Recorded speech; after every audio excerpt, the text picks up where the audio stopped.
श्रीगौरप्रियमूर्तये श्रीमते भक्तिवल्लभा तीर्थगोस्वामिने नमः। कृपया क्षमताम् अपराधिजनं कलुषायुतसक्तसुदीननरं सुपथे परिचालय सर्वदिनं प्रणमामि च माधव देवपदम्।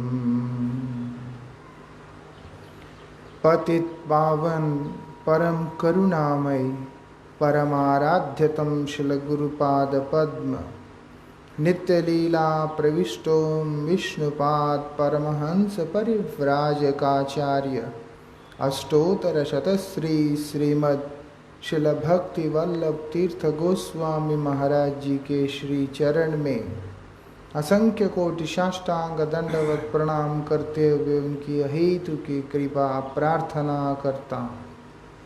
परमाराध्य शिक्षा गुरु नित्य लीला प्रविष्टों विष्णुपाद शिल भक्ति विज्ञान भारती गोस्वामी महाराज जी एवं नित्य लीला प्रविष्टों विष्णुपाद शिल भक्त निकेतन तुर्याश्रमी गोस्वामी महाराज जी के श्री चरण में असंख्य कोटि साष्टांग दंडवत प्रणाम करते हुए उनकी अहेतु की कृपा प्रार्थना करता।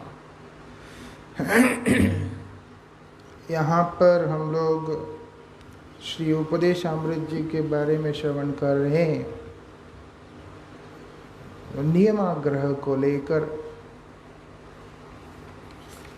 यहाँ पर बताया जा रहा है कि भगवान के परम पावन लीला कथाओं को श्रवण करने से जैसे जैसे व्यक्ति श्रवण करता है उसका मन मार्जित होना आरंभ होता है। उसको अपने मन को मार्जित करने के लिए प्रयास करना नहीं पड़ता और साधनाओं के अंदर खुद को प्रयास करना पड़ता है, अभ्यास करना पड़ता है, प्रयास करना पड़ता है, तब जाकर के वस्तु नियंत्रण में आने की संभावना होता है। लेकिन भक्ति मार्ग का ये विशेषता है। इसमें क्या प्रयास क्या है, इसमें चेष्टा क्या है? सिर्फ कृष्णोन्मुक्ता, मतलब जो विमुख अवस्था में जो जीव है वो अगर कृष्ण के उन्मुख होने का चेष्टा करेगा, उसको उसी के फलस्वरूप परिणाम उसके सामने आ जाएगा। उसी के फलस्वरूप उसका जो चित्त जो है वो मार्जित हो जाएगा।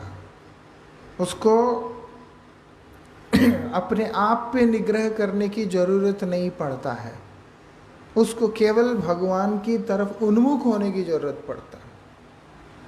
भगवान की तरफ उन्मुख हो, उसी के लिए हमें संयमित जीवन व्यतीत करना पड़ता है। बस हम लोग जो नियम इत्यादि का पालन करते हैं, ये सारे नियम इसलिए नहीं कि हम मन को निग्रह करेंगे, इसीलिए कि हमारा मन भगवान में नियोजित हो सके। उसके बाद उसका जो शुद्धिकरण प्रक्रिया है वो सब भगवान स्वयं ही करते हैं। ये विशेषता है। इसलिए बोल रहे हैं यहाँ पर लीला कथाओं का श्रवण कीर्तन करते रहना है।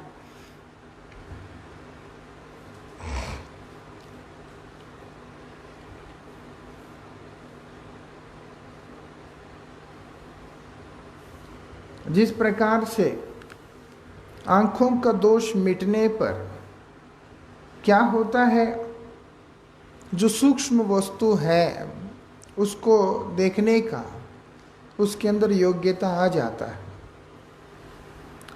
है ना। जैसे आँख में ब्लर दिखाई देता है, या जैसे कई बार थोड़ा सा धूल वगैरह गिर के थोड़ा सा धुंधलापन सा दिखाई देता है। जैसे ही व्यक्ति कुछ अप्लाई करता है, रोज़ वाटर जैसा कुछ डालता है, कुछ करता है, तो आँख जो जैसे परिष्कार हो जाते हैं, क्लियर हो जाते हैं, आई ड्रॉप्स डालते हैं, उसी से उसको सामने वाला जो वस्तु है उसकी विजिबिलिटी का जो क्लैरिटी है वो बढ़ जाता है, उसको वो अच्छी तरीके से दिखाई देने लगता है। वहाँ पर बोलते हैं वो उसी प्रकार से मन भी है। मन के अंदर गंदगी है, अब मन से भगवान को अनुभव करना है, मन को भगवान के चरणों में लगाना है। जैसे आँखों को शुद्ध किया उसी प्रकार मन को भी शुद्ध करना है। वो वस्तु जो व्यवहार कर रहे हैं वो कार्य करेगा उधर।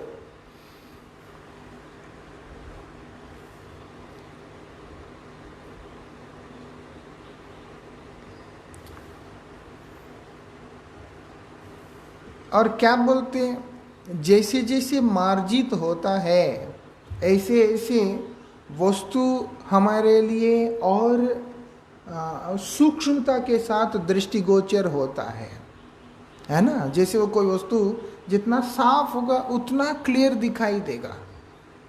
तो इसी को यहाँ पर रूप गोस्वामी ने भक्ति रसामृत सिंधु के अंदर भक्ति को भी लेकर के बताया। जैसे चरम प्रयोजनीय वस्तु कृष्ण प्रेम है, पंचम पुरुषार्थ भगवत प्रेम। लेकिन जब बद्धजीव इस संसार के अंदर फंसा हुआ है, उसके ऊपर कई तरह के आवरण आ रखे हैं वर्तमान समय में, एक दो आवरण नहीं। तो इसीलिए उन आवरणों को भेद करता हुआ, मार्जित करता हुआ, जब जैसे जैसे जीव आगे बढ़ता चला जाएगा वैसे वैसे उसको चरम में वो जो कृष्ण प्रेम है, पंचम पुरुषार्थ है, वो उसको वहाँ पर अनुभव होने लगेगा, है ना। आज जैसे व्यक्ति की ऐसी स्थिति है, उसको कर्म संबंधी जो वस्तु है वही उसको चरम सा प्रतीत होता है। उसका अधिकार वही था कि उसका मार्जन जो हुआ है, उसका सफाई जो हुआ है वो वही तक हुआ है। दूसरे का उससे थोड़ा ऊपर तक, तीसरे का थोड़ा ऊपर तक, जैसे जैसे मार्जन होता जाएगा वैसे वैसे ये चीज़ें खुलते जाएंगे।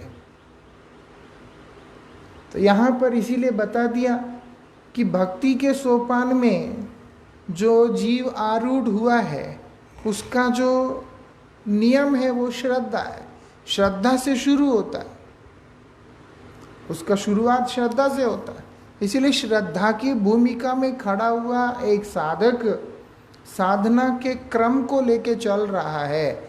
जैसे जैसे वो भगवान का नाम का कृपा उसके ऊपर होने लगता है, वो उसमें आगे बढ़ता चला जाता है। उसी क्रम को श्रील रूप गोस्वामी पाद ने भक्ति रसामृत सिंधु के अंदर यहाँ पर बताया। आदो श्रद्धा तथा साधु संग अनर्थ, साधु संगो अथ भजन क्रिया, तथो अनर्थ निवृत्ति स्यात् तथो निष्ठा रुचिस्तथा। इस श्लोक के माध्यम से यहाँ पर बतला रहे हैं ये जो साधन भक्ति है, भक्ति भी तीन प्रकार से होती है। जानते हैं हम लोगों ने गुरु वैष्णव से सुना, साधन भक्ति, भाव भक्ति और प्रेमा भक्ति। तो उसके अंतर्गत जो साधन भक्ति है उसके चार उसके सीढ़ी है। क्या है वो? श्रद्धा, और उसके बाद निष्ठा, रुचि और आसक्ति। ये चार उसके सीढ़ी है। श्रद्धा से शुरू होता है। श्रद्धा के बाद जो है, जिस वस्तु के प्रति श्रद्धा कर रहे हैं उसके प्रति जब आदर का भाव आ जाता है, आदर का भाव जब आ जाता है तो वो निष्ठा के रूप में परिणित हो जाता है। उसकी व्याख्या आगे विचार करेंगे, लेकिन समझने के और वही निष्ठा जब आसक्ति के स्तर पे आने लगता है, उससे पहले की जो अवस्था है वही रुचि होता है, और उसके बाद आसक्ति। देखा जाए तो सब एक दूसरे के साथ में जुड़े ही हुए हैं। इसलिए एक वस्तु के आगमन पर ठीक से अगर एक चीज हमारे अंदर आया, उसके पीछे पीछे सब कुछ आ जाता है। इसीलिए ना, जिसके अंदर वास्तविकता में सही तरीका से श्रद्धा का उदय हो गया, उसको प्रेम प्राप्त होने में कोई देरी नहीं लगता है।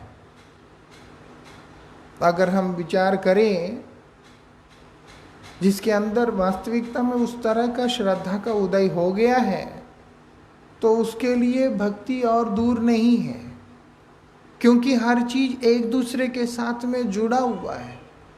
एक दूसरे की जो प्रगाढ़तम अवस्था है वही वास्तविकता में प्रेम है। तो इसलिए यहाँ पर ये बताया, चार जो सोपान है, ये चार है: श्रद्धा, निष्ठा, रुचि और आसक्ति। और इन चारों सोपानों को जो आगे होकर, मतलब इनके ऊपर से निकलकर जो व्यक्ति आगे जाता है, वो क्या करता है? प्रेम के जो द्वार स्वरूप है, जो प्रेम है प्रयोजन, उसका जो द्वार स्वरूप है वो क्या है? वो आसक्ति और प्रेम का बीच में जो है भाव, वो बोलते हैं भाव के सोपान तक पहुंच जाता है। जिसका आसक्ति नहीं है, उस वो भाव में नहीं जा सकता है। आसक्ति होना बहुत जरूरी है। आसक्तिस्तद गुणाख्याने, किस में होना चाहिए आसक्ति? उसके गुणाख्यान में, भगवान के गुण चर्चा में, नाम में, रूप में, लीला में, हर चीज में उसमें आसक्ति होना चाहिए। तब जाकर वो आगे बढ़ेगा और भाव वाले उस पे वो पहुंचेगा, भाव के स्तर पे पहुंचेगा, अन्यथा नहीं पहुंचता कोई। इसीलिए अक्सर लोग सोचते हैं कि प्रेम ही प्राप्त करना है, लेकिन अगर तुम्हारा श्रद्धा ही सुदृढ़ नहीं है तो उस समय तुम्हें प्रेम कहाँ से प्राप्त होगा? प्रेम कोई ऐसी वस्तु नहीं है कि फोन जैसे कुछ है कि उठा करके दे दिया। प्रेम है, ये क्या है? ये एक विज्ञान है, एक अनुभूति है और आत्मा का स्वरूप का अभिव्यक्ति है। आत्मा अपने स्वरूप में प्रेममय है। देखा जाए तो हिंसा है ही नहीं है। वो जो जब नैसर्गिक भाव में आता है तभी उसके अंदर का, उसकी जो वृत्तियां हैं वो हिंसुक होते हैं। लेकिन स्वभाव से देखते हैं कि व्यक्ति के अंदर, किसी के अंदर हिंसा का भाव होता ही नहीं है, केवल प्रेम है। इसीलिए भगवान भी वही प्रेम को जागृत करने की तरफ शिक्षा दिया बस, और इसके अतिरिक्त और कुछ है नहीं। जैसे जैसे प्रेम प्रगाढ़ होता चला जाता है, ऐसे ऐसे ही वो उस रस घनीभूत अवस्था को प्राप्त करता है बस। तो इसलिए यहाँ पर बोल रहे हैं, ये चारों जो सोपान हैं भक्ति के, इनको पार करके आगे जब व्यक्ति जाएगा, वो प्रेम के द्वार स्वरूप जो भाव है वहां पहुंच जाएगा। हर सोपान में, हर स्थिति में जो श्रद्धा की अवस्था के अनुसार कुछ कुछ अलग अलग नियम हैं। जैसे श्रद्धा की स्थिति पे कुछ नियम है, और उसके बाद निष्ठा की स्थिति में कुछ नियम है, रुचि की अवस्था में कुछ नियम है, आसक्ति की अवस्था में कुछ नियम है। ऐसे हर अवस्था में कुछ नियम रहते हैं, वो अलग अलग नियम होते हैं। और क्या बोलते हैं, एक एक सोपान को पीछे छोड़ते हुए आगे के सोपान पर चढ़ना होता है, तब पीछे वाले सोपान के लिए निर्दिष्ट नियमों का आदर ना कर अगले सोपान के लिए निर्दिष्ट नियमों का आदर करना पड़ता है। सीधी सी बात है, जिस प्रकार एक विद्यार्थी एक कक्ष से उत्तीर्ण होकर दूसरे कक्ष में पहुंचता है, तो पीछे वाले जो कक्ष का जो नियम इत्यादि होते हैं वो चीज़ें उसके लिए लागू नहीं होता है। अब वो उससे दूसरे अवस्था में आया, वो उससे दूसरे अवस्था में, उससे ऊपर की अवस्था में है, तो इसलिए उस अवस्था के जो नियम है वो उसके लिए लागू होंगे।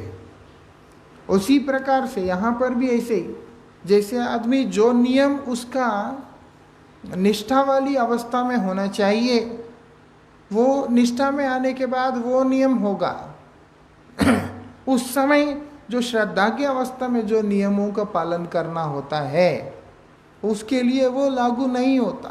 जैसे विधि मार्ग के नियम है, लेकिन राग मार्ग में आने के बाद वो विधि मार्ग के नियम जो है एक रागमार्गी जो भक्त होता है उसके ऊपर लागू नहीं होते। वो अलग बात है, वो आचरण करते हैं। इस संसार के अंदर जब है मध्यम लीला कर रहे होते हैं, तब वो लोग उनकी मर्यादाओं को भंग नहीं करते। ये विशेषता है। उत्तम भागवत भी जब मध्यम लीला करने लगते हैं, जैसे परमाराध्य गुरुदेव जो शेष के वर्ष छोड़कर बाकी टाइम में हम लोगों के साथ उनका जिस प्रकार से व्यवहार इत्यादि रहा है, उसमें गुरुजी ने कभी भी किसी भी मर्यादा को भंग नहीं किया। गुरुजी ने कभी किसी भी प्रकार की मर्यादा को भंग ही नहीं किया। गुरुजी को, जबकि ये तमाम मर्यादाओं के दायरे से गुरुजी बाहर है। गुरुजी क्योंकि साधारण साधक नहीं है, वो व्यक्तित्व है जिसके लिए उनके गुरुजी बोलते हैं कि मेरे हृदय के अनुरूप यही है। जब एक गुरु अपने हृदय के अंदर से इस प्रकार के शब्दों को प्रयोग करते हैं, वो साधारण व्यक्ति नहीं होते। एक साधक को उत्साह देने के लिए बोलना, प्रेरणा देने के लिए बोलना कि तुम अच्छे हो, तुम विशेष हो, वो अलग होता है। लेकिन ये बोलना सीधा कि मेरे हृदय के अनुरूप कोई है, मतलब वो साधारण व्यक्ति के लिए सूचित नहीं हो सकता। ऐसे ये विशेषता है।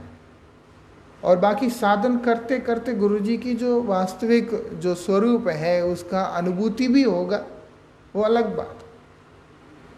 मेरा कहने का अभिप्राय है, ये जितने भी नियम इत्यादि हैं उस स्तर के जो व्यक्तित्व होते हैं उनके लिए लागू ही नहीं होते, लेकिन फिर भी वो लोग उन नियमों का पालन करते हैं, उनकी मर्यादाओं को यत्न के साथ में रखते हैं। वो लोग कभी तोड़ते नहीं हैं, ये विशेषता है।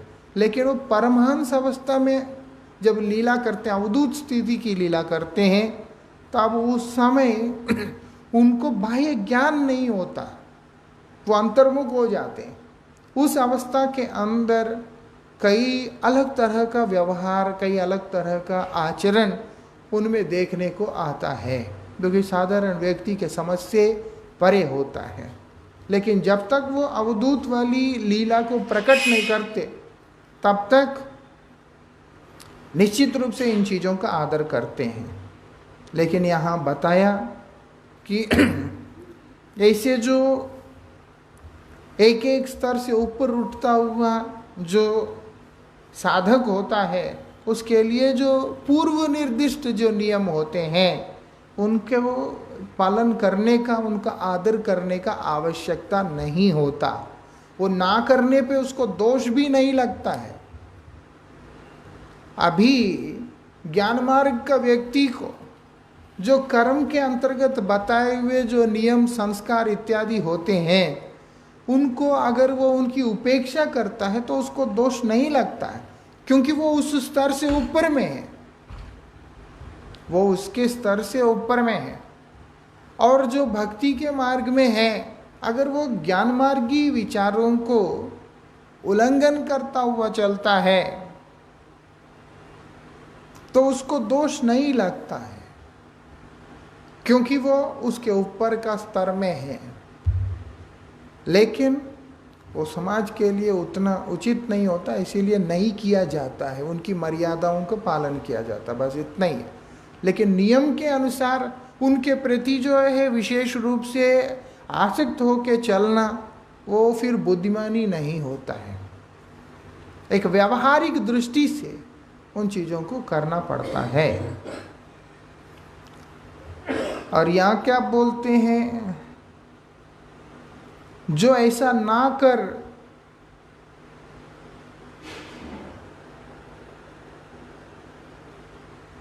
जो लोग जैसे पूर्व निर्दिष्ट जो नियम होते हैं उनके प्रति नियमाग्रह नहीं छोड़ते, उनके लिए वे नियम समूह श्रृंखला बनकर पूर्व सोपान में ही उन्हें आबद्ध रखते हैं। जो व्यक्ति ऐसी स्थिति में नहीं ऐसे कैसे कर सकते हैं, इस भाव से अगर रह जाता है तो वही जो नियम है जिसको उसने ग्रहण किया, वही नियम उसको वहीं पे बांध के रख देते हैं, उसको आगे जाने नहीं देते। जो नियम पालन करने पर, जिस विधि को पालन करने पर साधक उन्नति को प्राप्त कर सकता है, वही साधक उन्हीं नियमों तक अपने आप को आबद्ध करके रखता है, बांध के रखता। जबकि तुम्हें अब अधिकार है आगे जाने का, लेकिन फिर भी वो पूर्व नियमों को ही अपने साथ में बांध के रखता है, तो वो व्यक्ति आगे नहीं जा पाता है, वो आगे नहीं वहाँ से जा पाता है। उन्हें अगले सोपान पर अग्रसर होने नहीं देते, उसको उससे आगे नहीं बढ़ने देते, वो वहीं पे बैठा हुआ है। यद्यपि उसके अंदर भगवान की कृपा से वो नियमों के आचरण से आगे जाने का गुण आ गया। भक्ति मार्ग में जिन जिन सोपानों में जिन जिन नियमों का विधान किया गया है, वे समस्त नियम समूह एक प्रधान साधारण नियम के ही अंतर्गत है। भक्ति मार्ग के अंदर जो हर अवस्था के अंदर श्रद्धा के, उसके बाद साधु संग के, फिर उसके बाद भजन क्रिया के, अनर्थ निवृत्ति इत्यादि के, उसके बाद निष्ठा, रुचि, आसक्ति आदि जो सोपान है, उसके अंतर्गत जिन जिन नियमों के बारे में बतलाया गया है, वो सारे नियमों का बोलते एक ही नियम के अंतर्गत है। ये तमाम नियम का जो कारण वो एक मुख्य नियम है बस। वो क्या है? वो बोलते हैं स्मर्तव्यम सततम विष्णुर विस्मृतव्य न जातो चित सर्व विधि निषेध स्युरेत यो रैव किंकर। ये पद्म पुराण के अंतर्गत इस बात को यहाँ बतला रहे हैं। कृष्ण का निरंतर स्मरण करना चाहिए, यह मूल विधि से शास्त्रों की समस्त विधियाँ प्रादुर्भूत हुए हैं।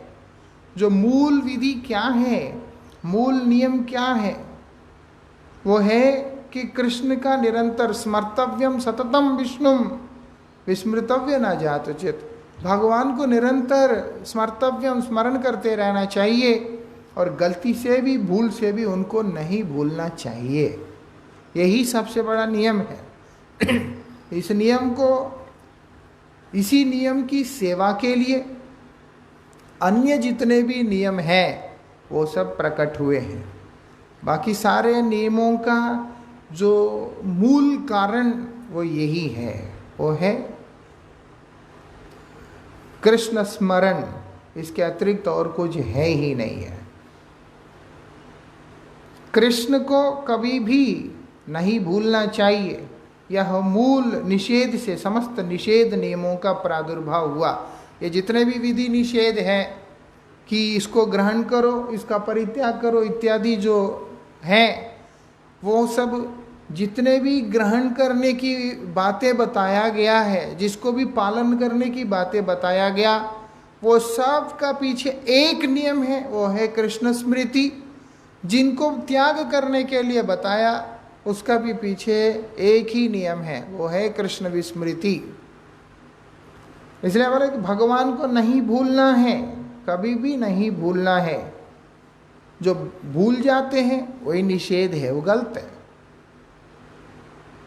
तो इसलिए उसी के लिए जितने भी निषेध विचार है, वो सब उसी एक मत का दास है, उसी एक ही मत का दास। इसीलिए हमारे रूप गोस्वामी का उपदेश की विशेषता है कि वो घुमाया नहीं है, सीधे ही शब्दों में सीधा करके बता दिया कि देखो ऐसा ऐसा ऐसा ऐसा है।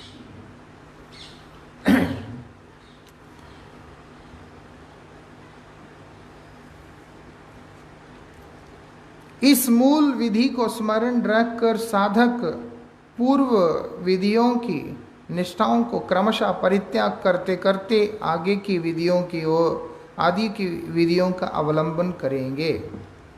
ये बात है। इसी विचार को, इसी सिद्धांत को स्मरण रखते हुए, इसको नहीं भूलना है। कुछ भी भूलने से चल जाता है। ये संसार का जो जीव है, जो इसी को भूल जाता है, कर्तव्य में पढ़कर या किसी और चीज में पढ़कर, अपने अपने स्वार्थ में पढ़कर इसी चीज को भूल जाता है। साधक भी जब गुरुस्थान में आता है, सेवा का उद्देश्य से आता है, यही उद्देश्य को उस समय लेके आता है कि मैं सेवा करूँगा और भगवान को कभी भी नहीं छोड़ूंगा। इसी भाव से आता है एक साधक जब आता है अक्सर।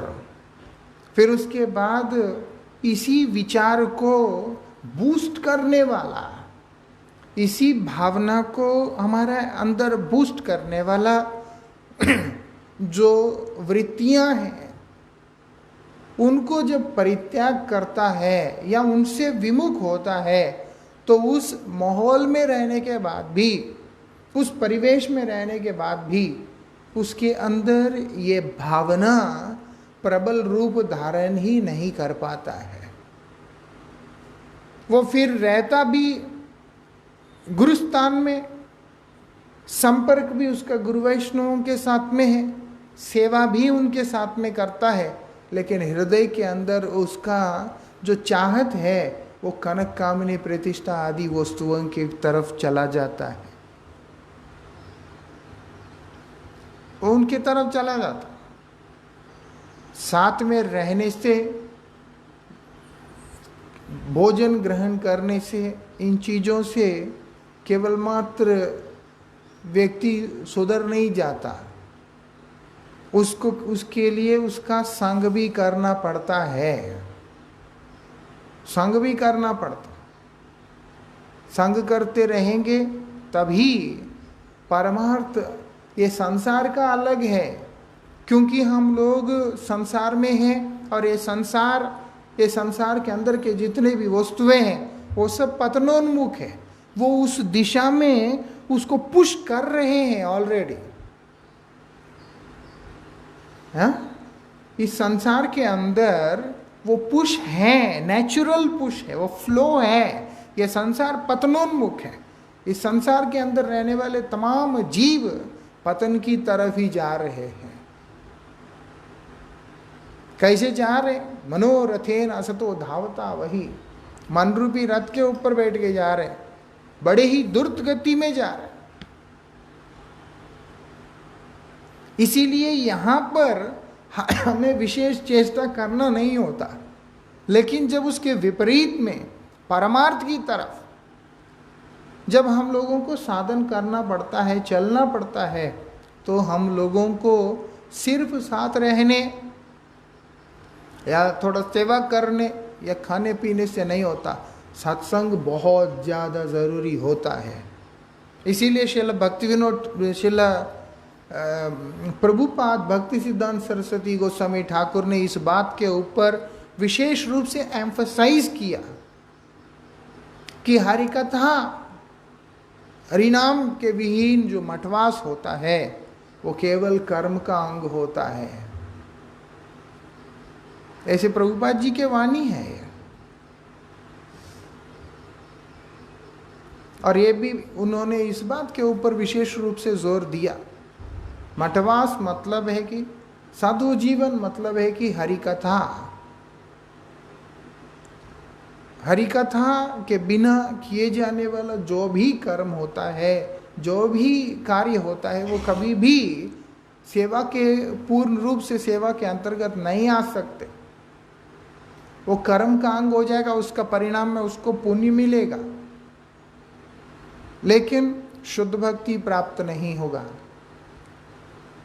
क्योंकि उसके विचार कभी बदलेंगे ही नहीं। अंदर अंदर से उसका सुषुप्त रूप से ही सही, जरूरी नहीं कि उसके अंदर एकदम जागृत रूप से ही काम दिख रहा है, जागृत रूप से उसके अंदर प्रतिष्ठा का इच्छा दिख रहा है, या जागृत रूप से उसके अंदर कामिनी के प्रति आविष्टता दिखाई दे रहा है।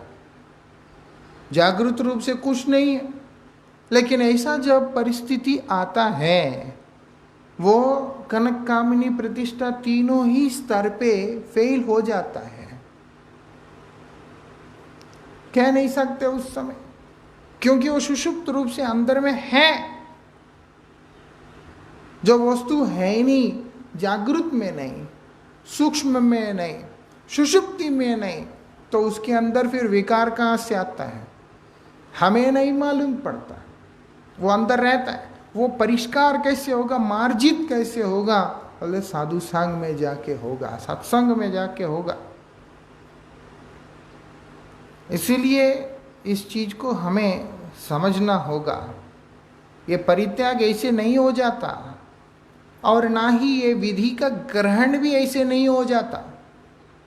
निषेध को व्यक्ति ऐसा नहीं छोड़ सकता। इसीलिए एक गृही व्यक्ति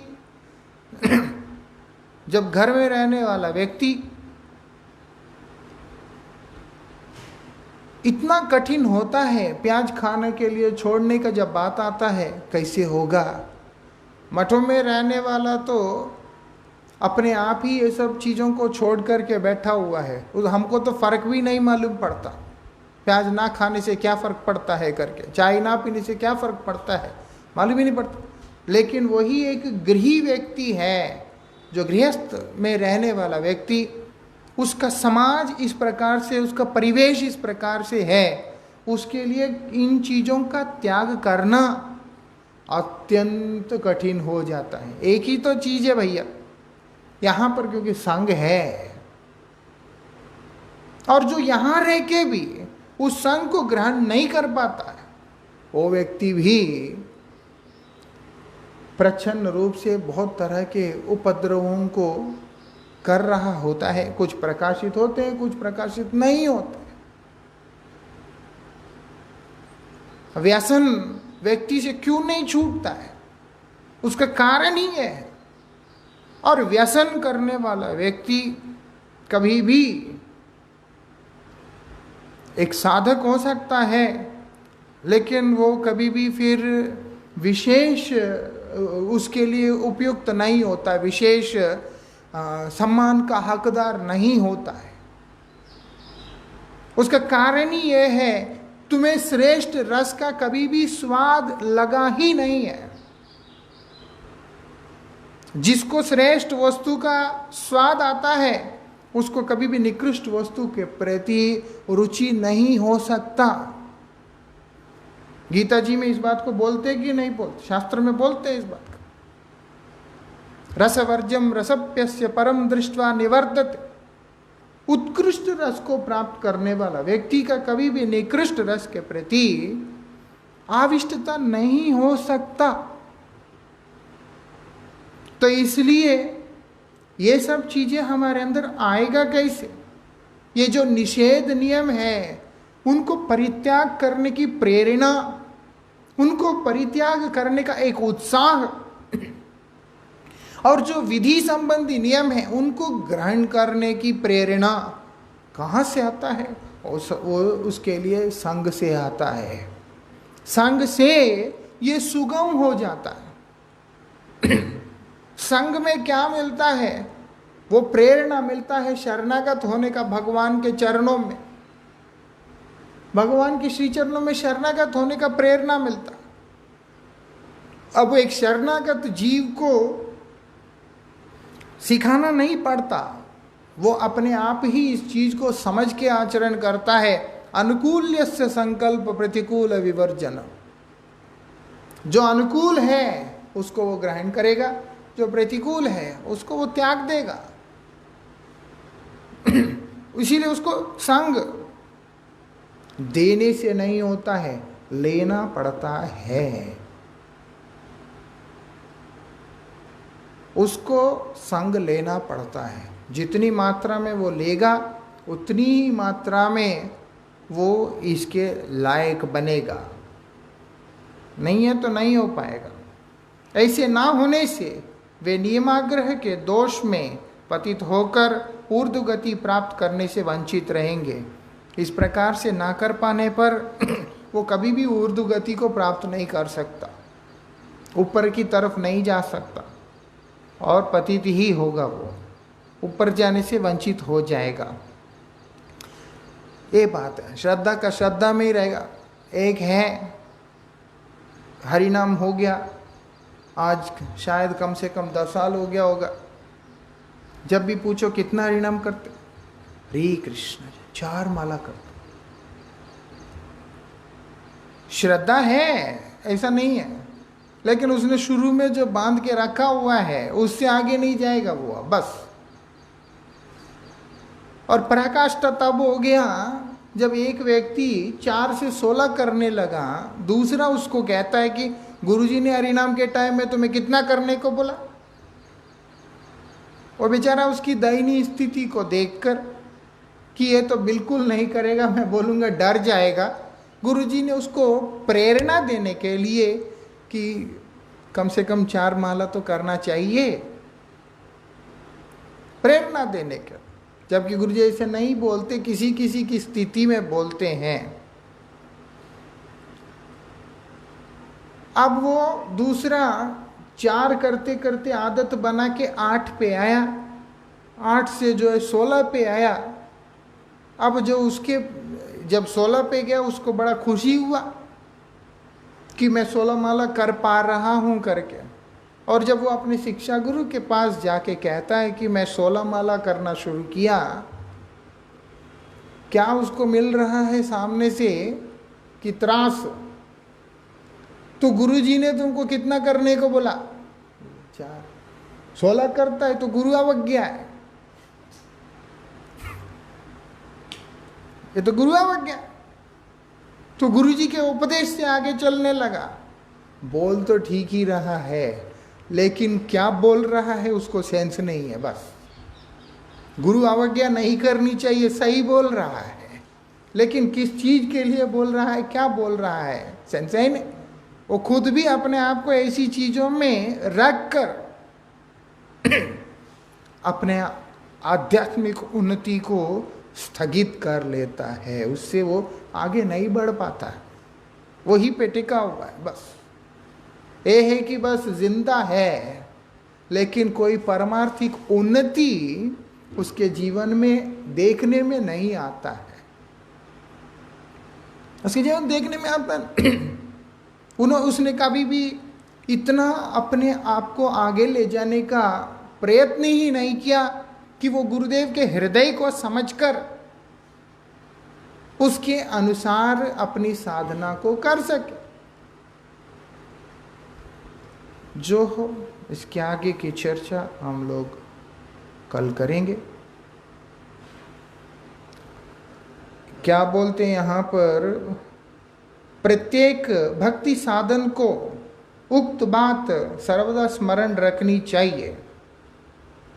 ये बात है, जितने भी भक्ति के साधक हैं उन सबको ऊपर बताई गई ये सब बातों को हमेशा स्मरण रखना चाहिए, याद रखना चाहिए कि मेरा साधना मुझे विशेष रूप से निषेध की तरफ भी जो है बहुत ज़्यादा ध्यान नहीं देना है, ग्रहण की तरफ भी बहुत ज़्यादा ध्यान नहीं देना। अगर ध्यान देना है भगवान की स्मृति के ऊपर ध्यान देना है कि कृष्ण स्मृति मेरे जीवन के अंदर बनी रहे, श्री कृष्ण में मेरा मति निरंतर बनी रहे और कृष्ण का विस्मृति मेरा कभी भी ना हो। ये दोनों को स्मरण करते हुए, ये दोनों को हमारे अंदर दृढ़ करते हुए रास्ते में, मार्ग में जो कुछ भी विधि और निषेध के रूप में हमारे सम्मुख में आता है, उनका यथोचित सम्मान करते हुए आगे बढ़ने की जो विचार हर साधक को स्मरण में रहना चाहिए। आगे की चर्चा कल करेंगे। वांछा कल्पतरुभ्यश्च कृपा सिंधुभ्येव च पतितानां पावनेभ्यो वैष्णवेभ्यो नमो नमः।